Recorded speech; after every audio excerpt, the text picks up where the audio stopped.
অনেক জল্পনা কল্পনার অবসান ঘটিয়ে অবশেষে আত্মপ্রকাশ করেছে ছাত্রদের নতুন রাজনৈতিক দল জাতীয় নাগরিক পার্টি। গণঅভ্যুত্থান থেকে জন্ম নেয়া দলটির নেতারা ঘোষণা করেছেন তারা অন্য কোনো দেশ নয়, তারা হবেন বাংলাদেশপন্থী।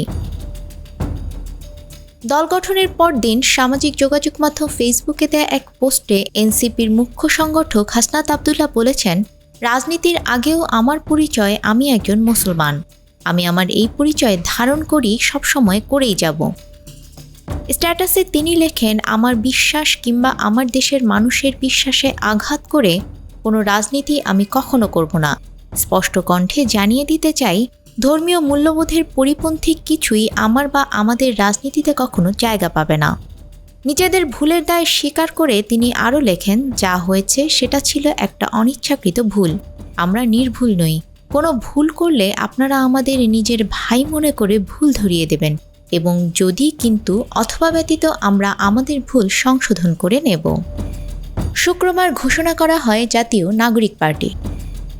আহ্বায়ক কমিটিতে জুলাই আন্দোলনের নেতাদের মধ্যে 10 জন এ দলের শীর্ষ পদে আছেন। কমিটি বিশ্লেষণ করে দেখা গেছে মধ্য, ডান, বাম শিবির, কওমিপন্থী এবং আদিবাসী ও 15 নারী স্থান পেয়েছেন। নিউজ ডেস্ক, আমাদের সময়।